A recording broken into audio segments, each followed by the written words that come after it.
need a haircut. Jeez Louise. I'm just going to do a couple of these here. I read this out of 2 Corinthians a couple days ago. I did a video, but it was just way too much. Okay, and it was just the verses were just popping off to me, and it was well, that doesn't matter, but it was overwhelming and too long. So I'm just going to divide and conquer here. Just do point out a couple of things here in 2 Corinthians that support the things we mentioned in the earlier videos, as far as selfish to selfless, judgment, John 14, 15, 16, to assist us through the transformation and such. And ooh, that cat just got a squirrel.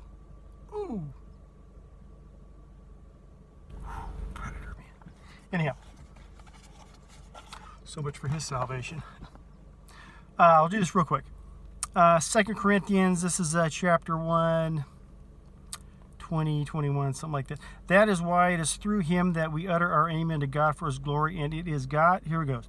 And it is God who establishes us with you in Christ, and has anointed us, and who has put his seal on us and given us his Spirit in our hearts as guarantee. Now, these are the Corinthians. These people, I mean, he's scolding them before. 2 Corinthians, he's commending them.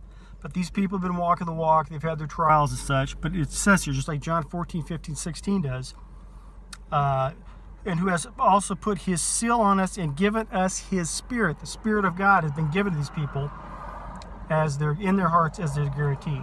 Now we go to chapter 2, I think it's 10.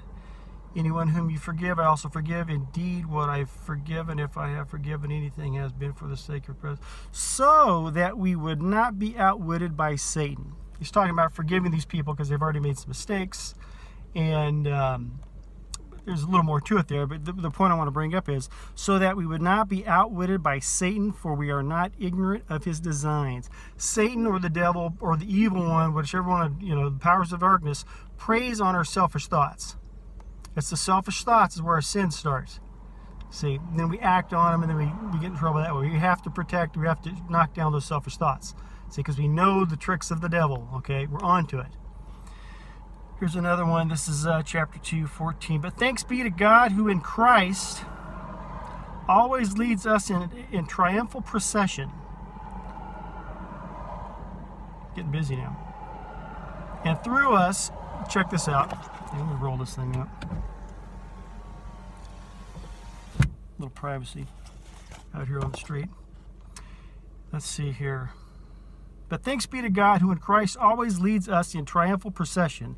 And through us, through you, God through you, through us spreads the fragrance of the knowledge of him everywhere. That's a very poetic, very fancy, hallmarky way of saying the information of God is spread through you to others. Okay? We are ministers of this thing. We're called to this. We're called to do.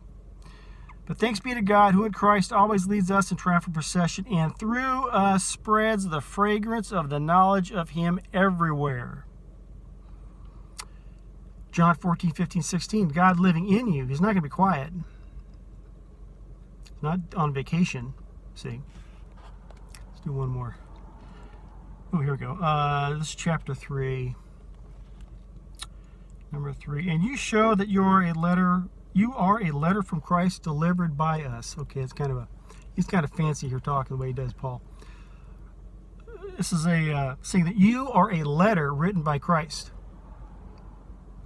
delivered by us, okay, written not with ink, but with the Spirit of the living God, not on tablets of stone, but on tablets of human hearts. Okay, this story, this knowledge of God's salvation, all this is written on our hearts, and we're sharing this. Okay, once again, God working through us, reaching others. Number 6.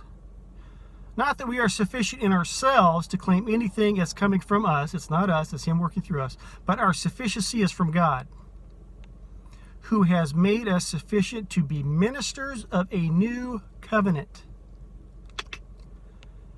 Made us be ministers of a new covenant, not of the letter, but of the Spirit. For the letter kills, but the Spirit gives life. We get ready to the old test here. That covenant. I'll just one last one. This is 16. But when one turns to the Lord, the veil is removed. Now the Lord is the Spirit, and where the Spirit of the Lord is, there is freedom. Freedom from death. And we all, with unveiled face, beholding the glory of the Lord, here we go, are being transformed into the same image from one degree of glory to another. In other words, we're being built up in Jesus. From selfish to selfless. We've got to conquer those selfish thoughts. Okay, I'll leave it at that. Not bad, under 6 minutes. Hopefully that made sense. That was 2 Corinthians. That's just out of the 1st, 2nd, and 3rd chapter. We only have about a zillion chapters to go. Anyhow, love you, God bless. Have a great weekend.